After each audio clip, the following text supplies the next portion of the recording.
কেমন আছেন বাংলা ভাষাভাষী ভাই বন্ধুরা এবং আমার সহযোদ্ধারা?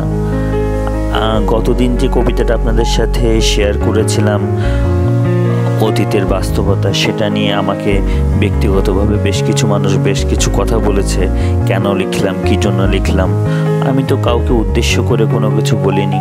আমি চোখের সামনে যেটা দেখছি, মানুষ যেটা উপলব্ধি করেছে, সেটাই কলমের মাধ্যমে প্রকাশ করেছি। আর প্রতিবাদের কণ্ঠস্বর কলমের থেকে ভালো অন্য কোনো বিকল্প কিছু হতে পারে, এটা এখনও আমার কাছে ধারণার বাইরে। আর এখন প্রকৃতির যে বৈরী আবহাওয়া, তার সাথে আমাদের দেশের রাজনৈতিক যে বৈরী ডামাডোল, এক প্রকার যাত্রা মঞ্চ চলছে, সেইটা নিয়ে আজকে আরেকটা নতুন কবিতা আপনাদের সামনে হাজির হয়েছে। যে যতই বলুক, যে যতই খারাপ কথা বলুক, হুমকি দিক, বাজে কথা বলুক, কিন্তু একজন লেখক হিসাবে আমি জানি না কতটুকু সফল কি ব্যর্থ, কিন্তু যতটুকু লিখতে পারি, যতটুকু বলতে পারি, আমি আমার জায়গা থেকে চেষ্টা করে যাব। যেটা অন্যায় সেটাকে বুক চেতিয়ে অন্যায় বলে যাব, এবং যেটা ঠিক সেটা মাথা নত করে সেখান থেকে ক্ষমা চেয়ে চলে আসব। আজকের কবিতার নাম দিয়েছি যন্ত্র মন্ত্র গণতন্ত্র। মনোযোগ দিয়ে শুনবেন, আপনাদের জন্য নিবেদিত। রাজার পাশে এখন মন্ত্রীর মন্ত্র, হাতি নৌকা এখন এক কোণাতে, সেখান থেকে সৈন্য বসে দেখছে তারা কিন্তু আছে ঠিকই সুরক্ষাতে। রাজা যাবেন শুধু এক পা করে, মন্ত্রী আসবে সব কিছু সাজবহরে। ঘোড়া ছুটবে আবার আড়াই পা করে, কিন্তু নৌকা যাচ্ছে কিন্তু গোচরে। মন্ত্রী মন্ত্র সব যেথায় থাক, রাজা মশাই বেঁচে আছে সেখান থেকে। ঘোড়ার চালে আবার নৌকাও চলে, প্রজার সময় কিন্তু এখন বাম্পারে। সৈন্য বেটার দল ডাকছে নাক, কাজকর্ম নেই তাদের বলে। ধান ভাঙতে আবার তারা গেছে চায়নাতে। এদিক ওদিক তাগায় প্রজা, জীবন চালাচ্ছে ভারতের পাল্লাতে।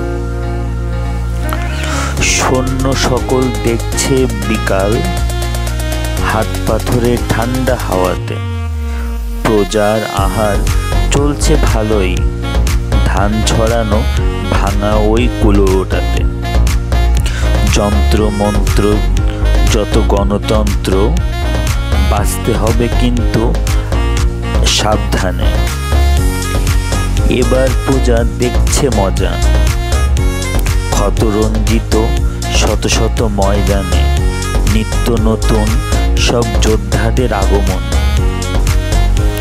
লাল সবুজের যুদ্ধ প্রমাণ করে। পেয়াদা উজির মজা দেখছে, হাসছে বসে সেই সুদূর লন্ডনে। হয়তো আপনারা কবিতার তাৎপর্যটা বুঝতে পেরেছেন। রূপক কবিতা বলে সরাসরি আমি কাউকে উদ্দেশ্য করে কিছু বলিনি, কিন্তু খবরের কাগজ খুললে, পত্রিকার দিকে তাকালে, টিভির দিকে, নিউজ চ্যানেল, ফেসবুক, যেখানেই দেখি না কেন এই বিষয়টা নিয়ে এত মাতামাতি, এত জনগণ, বাইরে থেকে কিছু লোক প্ররোচিত করে আমাদের দেশের মানুষকে দিয়ে এত হিংসাত্মক এবং দেশটাকে ধ্বংসের দিকে নিয়ে যাচ্ছে। এটা দেখে একজন সচেতন নাগরিক হিসেবে চুপ করে বসে থাকার মতো মানসিকতা আমার নেই, এবং এই শিক্ষা আমার পিতামাতা আমাকে দেয়নি। এর জন্য যদি আমাকে মানুষের কাছে খারাপ হতে হয়, আমার তাদের দুঃখ নেই, আফসোস নেই। কিন্তু প্রতিবাদের একজন লেখক হিসেবে, একজন কবি হিসেবে প্রতিবাদের কণ্ঠস্বর সবসময় হলো কলম।